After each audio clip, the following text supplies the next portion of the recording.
디모데전서 1장 1절에서 20절까지 1장 전체를 같이 한 목소리로 천천히 읽도록 하겠습니다. 우리 구주 하나님과 우리의 소망이신 그리스도 예수의 명령을 따라 그리스도 예수의 사도된 바울은 믿음 안에서 참 아들 된 디모데에게 편지하노니 하나님 아버지와 그리스도 예수 우리 주께로부터 은혜와 긍휼과 평강이 내게 있을지어다. 내가 마게도냐로 갈 때에 너를 권하여 에베소에 머물라 한 것은 어떤 사람들을 명하여 다른 교훈을 가르치지 말며 신하와 족보에 말게 하려 함이라. 이런 것은 믿음 안에 있는 하나님의 경륜을 이름보다 도리어 변론이 내는 것임이라. 이 교훈의 목적에 청결한 마음과 선한 양심과 거짓이 없는 믿음에서 나오는 사랑이거늘 사람들이 이에서 벗어나 헛된 말에 빠져 율법의 선생이 되려 하나 자기의 말하는 것이나 자기가 확증하는 것도 깨닫지 못하느니라. 그러나 율법은 사람이 그것을 적법하게만 쓰면 선한 것임을 우리는 아노라.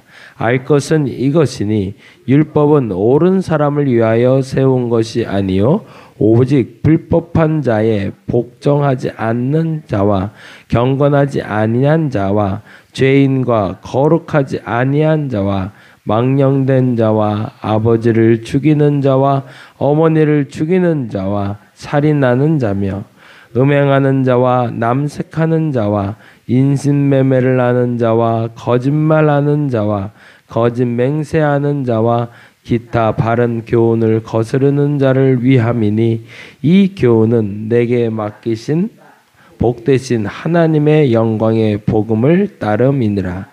나를 능하게 하신 그리스도 예수 우리 주께 내가 감사함은 나를 충성되이 여겨 내게 직분을 맡기심이니 내가 전에는 비방자요 박해자요 폭행자였으나 도리어 긍휼을 입은 것은 내가 믿지 아니할 때에 알지 못하고 행하였음이라.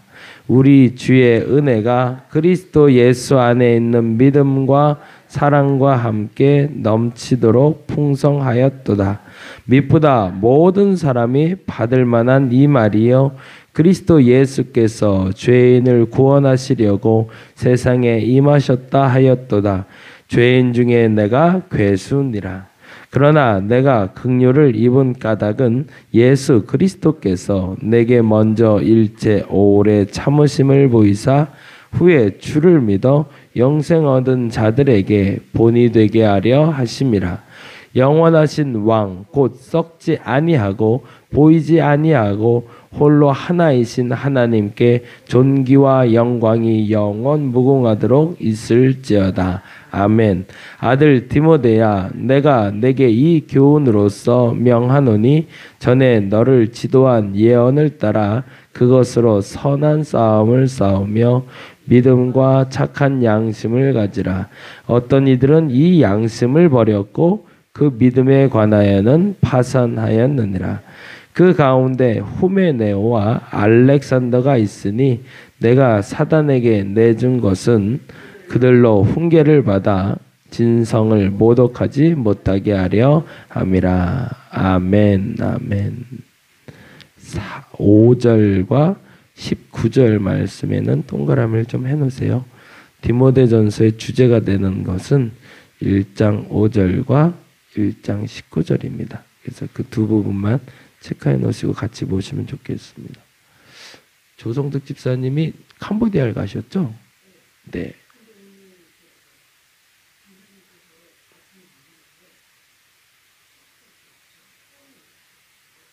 최영희 원사님은? 네네네. 아, 그러셨구나. 몇 시에 보통 만나세요? 15분? 그럼 이번 주에는 저희 집사람 차를 타고 오실래요? 우리가 와서 잠깐 갔다 오면 되니까. 그러면 20분에 만나는 걸로. 15분? 20분? 둘이 얘기하세요. 둘이 끝나고 잠깐 얘기하세요. 네. 조성득 쌤이 캄보디아 이번에 선교를 좀 가셨어요. 주일부터 금요일까지죠? 토요일까지인가? 네. 그래서 캄보디아에 22명 목사님 두 분하고 같이 가신다고 합니다. 위에서 좀 기도해 주시고요. 좋은 선교 사역 될 수 있도록 기도해 주시면 감사하겠습니다. 기도해 주셔서 어저께 저녁에 예배 잘 드리고 왔어요. 수원 성민교회라고 교회 다녀왔는데요. 한 목사님이 개척을 하셔서 30년이 된 교회더라고요.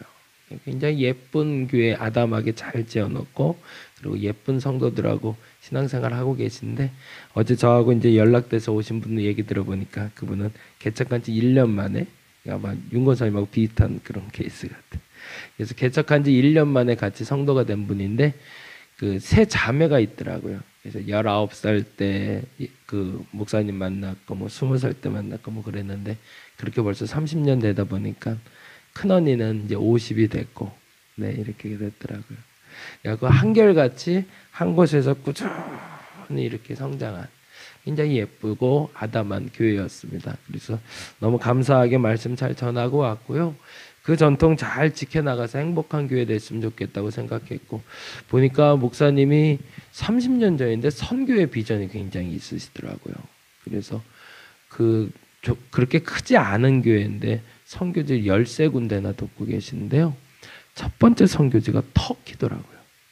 30년 전에 터키는 불구나간 곳이었는데 근데 거기에 선교하시는 분 얘기를 들어보니까 신명섭 선교사님이라고 30년 전에 파송했는데 지금도 그렇게 다니시나 봐요. 근데 이분 같은 경우에는 사도 바울처럼 목회를 하신대요.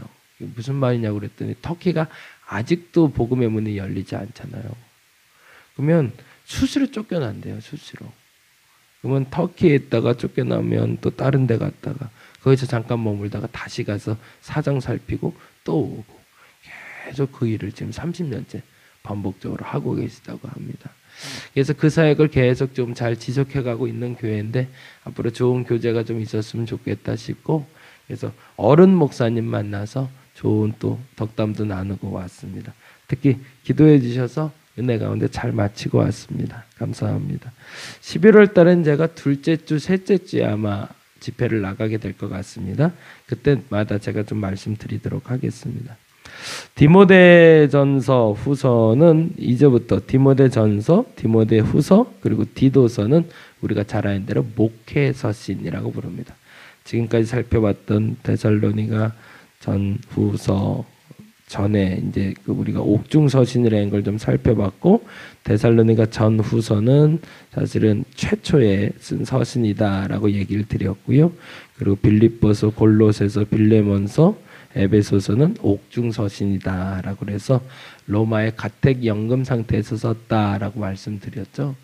로마의 가택연금 상태가 한 2년 정도 갔던 것 같아요. 그래서 한 2년 정도 있다가 63년경 이제 사도 바울이 풀려납니다. 가택연금에서 풀려나서 이제 성경에는 기록되지 않았지만 사도행전 28장 이후에 4차 선교 여행을 가요. 그 4차 선교 여행은 스페인, 우리말로 스페인이고 성경의 말로는 서바나라는 곳으로 복음을 전하러 가게 됩니다. 근데 이 가는 여정에 역시 동행했던 것이 아까 말했던 디모데와 디도 그리고 실라라는 사람들이 같이 동행을 하게 되는데 서바나로 가는 여정 가운데 이 사람들에게 그동안 아까 말했던 그 터키 선교사님처럼 본인은 추방돼도 본인 아닌 또 다른 사람들은 남길 수 있으니까 곳곳에 그 제자들을 남겨놓게 됩니다. 그 중에 이 디모데는 에베소라는 장소에다가 머물게 남기게 됐고요.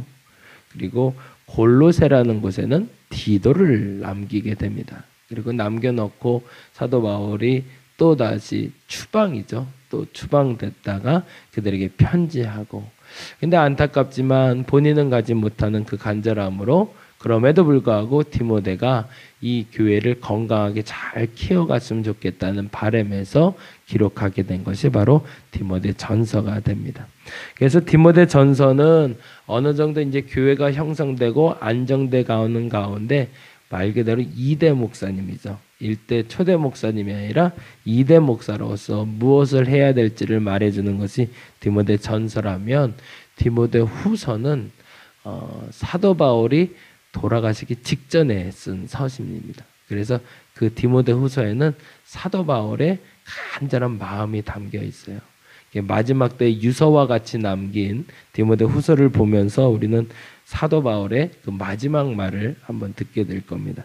근데 그 마지막 말은 지난주에도 말씀드렸지만 재림이 올 거라 생각했는데 재림이 지연됐고, 그리고 나도 이제 죽어야 되는 이 상황에서 내가 무엇을 해야 될지, 그리고 너는 무엇을 해줘야 될지에 대해서 설명하는 것이 디모데 후서가 됩니다. 앞서 말씀드린 대로 디모데 전서는 그 가장 주제가 되는 구절은 5절과 19절이 됩니다. 먼저 1장 3절부터 보면 좋을 것 같은데요. 그래서 5절까지 보고 그리고 18절부터 20절 보면 좋을 것 같습니다. 3절 말씀 같이 볼까요? 내가 마게도냐로 갈 때에 너를 권하여 에베소에 머물라 한 것은 어떤 사람들을 명하여 다른 교훈을 가르치지 말며라고 되어 있잖아요. 이제 서바나를 갔다가 마게나를 가는 길에 소문을 듣게 된 겁니다. 에베소가 사도 바울이 굉장히 사랑한 도시였거든요.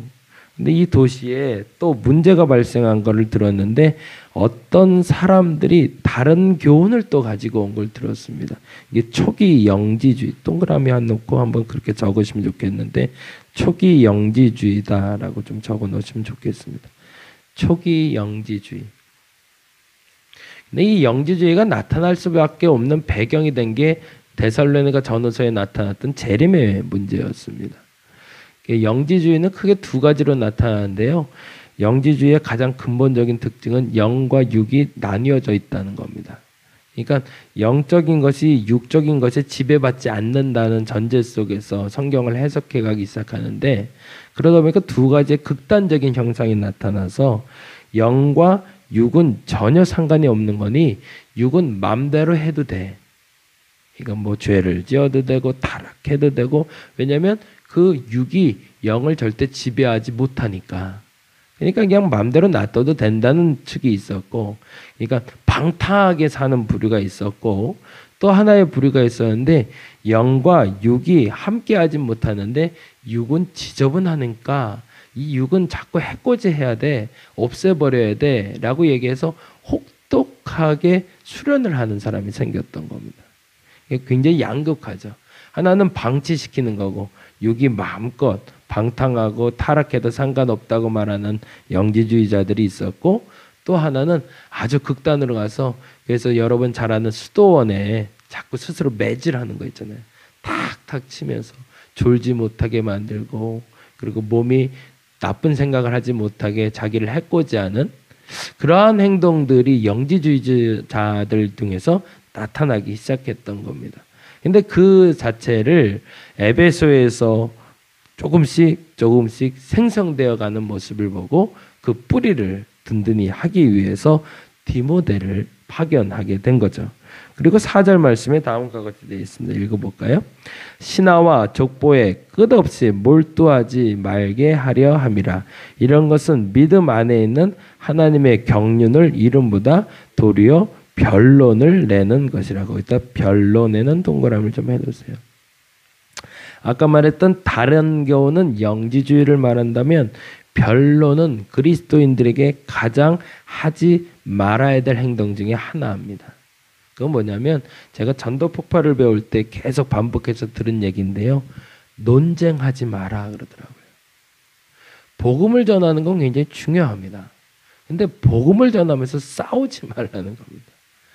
근데 내가 봐도 저 사람이 틀렸기 때문에 그걸 가르치기 위해 자꾸 다그칠 수는 있지만, 그 다그침이 변론이 되고 논쟁이 되면 이도저도 아니기 때문에 결코 논쟁하거나 변론하지 말라고 얘기를 합니다. 예수를 아직 받아들일 수 있는 준비가 안 된 사람들이 있습니다. 그거를 김기동 목사님은 설익은 고구마라는 표현을 쓰더라고요. 콕 찔러봐서 안 들어가면 아직 안 익은 겁니다. 그걸 억지로 익었다고 말할 필요도 없고, 억지로 가져와서 먹으면 입안만 맘만 버리게 되죠. 그래서 변론하지 말고 아직 받아들이지 못할 만한 사람이면 그 사람을 품고 기도할 수 있어야 된다는 겁니다. 근데 전제가 되는 게 있어요. 논쟁하지 않더라도 그에게 끊임없이 그리스도의 빛이 투과될 수 있도록 해야 되는데, 그래야 그가 그리스도를 믿게 될 테니까 그 방법을 말하는 게 바로 5절입니다. 그러니까 3절에는 새로운 잘못된 교훈이 들어와서 그거를 좀 멀리 하라는 얘기와, 그리고 4절에는 그런 사람들이 가져오는 단어들 때문에 논쟁하지 말라는 얘기를 하면서, 그러면 말로 전도하지 않고 뭐로 전도하라는 얘기일까요? 행동으로 전도하라는 얘기죠. 근데 이 전도하는 방법이 바로 5절입니다. 같이 읽어볼까요? 이 교훈의 목적은 청결한 마음과 선한 양심과 거짓이 없는 믿음에서 나오는 사랑이거늘. 거기서 선한 양심과 거짓이 없는 믿음의 동그라미를 좀 쳐주세요.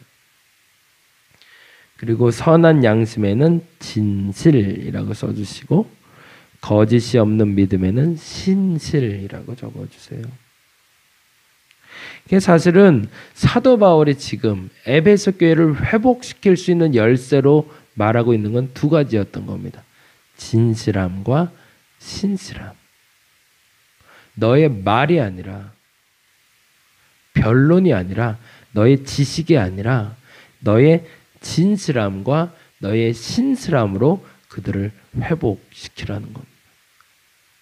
이 얘기에 대해서 다시 한번 반복되는 것이 바로 18절부터입니다. 18절 말씀 다시 볼까요? 1장 18절 같이 읽어봅니다. 아들 디모데야, 내가 내게 이 교훈으로서 명하노니 전에 너를 지도한 예언을 따라 그것으로 선한 싸움을 싸우며. 전에도 동일한 얘기를 한 것이 있다는 거죠. 근데 이 선한 싸움은 아까 말한 대로 논쟁이 아니죠. 선한 싸움을 하라는 건 말 그대로 싸우라는 얘기가 아니라 빛으로 끊임없이 비춰줘서, 마치 옛날에 그 바람과 해가 싸워서 사람 옷을 벗게 할 때 바람은 끊임없이 불어와도 옷을 벗지 못하게 하지만 해를 끊임없이 비춰서 옷을 벗게 했던 것처럼 너의 빛을 비추라는 얘기입니다. 그러면 어떻게 빛을 비추냐? 19절입니다. 읽어봅니다. 믿음과 착한 양심을 가지라. 어떤 이들은 이 양심을 버렸고 그 믿음에 관하여는 파선하였느라. 반복되는 단어가 있죠. 뭐죠? 믿음과 착한 양심. 그리고 그 뒤에 또 반복됩니다. 어떤 이들은 양심 그리고 그 믿음에 관하여 파선했다. 그러면 이 양심과 믿음에는 뭐라고 적어 놓으면 될까요? 양심에는 진실, 그리고 믿음에는 신실이라고 적어 놓으시면 좋습니다. 결국에 디모데를 파송해서 에베소 교회가 회복될 수 있는 유일한 길이 있음을 알려주었는데, 그것은 너의 지식이 아니라 너의 연소함으로 말미암아 그들을 지배하고 지도할 수 없으니 너의 진실됨과 신실함으로 말미암아 그리스도인으로 회복되게 하라는 겁니다. 얼마나 멋진 말인가 몰라요. 저와 여러분이 해야 될 온전한 전도의 모습이 아닐까라고 생각을 합니다. 예수 전해야죠. 복음 전해야 됩니다. 우리는 그것을 사명으로 삼고 살아야 됩니다. 근데 방법이 뭐냐? 방법은 하나밖에 없는 거죠. 내가 진실하게 살고 내가 신실하게 사는 것. 그것에 붙어 있는 게 선한 양심 그리고 착한 양심이란 단어를 씁니다. 이 선한 양심과 착한 양심이 똑같은 단어를 쓰는데요. 상식적이다라는 뜻입니다. 진실하다라는 표현은 상식에 맞게 사는 걸 얘기하는 거죠. 오늘 한 주, 이번에 시작된 이 한 주 동안 내 삶에 이 두 가지 단어가 지배할 수 있기를 간절히 바랍니다. 난 신실한가? 난 진실한가? 그렇다면 여러분을 만나는 사람이 그리스도를 만나게 될 겁니다. 논쟁하려고 하지 마시고, 또 잘못된 교훈을 가진 이하고 불평을 나누지 마시고, 신실과 진실로 그리스도의 복음을 전하는 저와 여러분이 되기를 간절히 바랍니다. 기도하겠습니다. 신실하게 진실하게 거룩하게 살아가게 하여 주옵소서. 신실하게 진실하게 거룩하게 살아가게 하소서. 논쟁이 사람을 바꾸지 못합니다. 싸움이 사람을 바꾸지 못합니다. 싸워서 남는 것은 서로 이간질하거나 갈라선밖에 없습니다. 선한 싸움을 하는 도구는 신실함과 진실함입니다. 내게 그 신실과 진실을 허락하여 주시옵소서. 감사합니다. 고마우신 예수님 이름으로 기도드렸습니다. 다 같이 기도하고 돌아가도록 하겠습니다.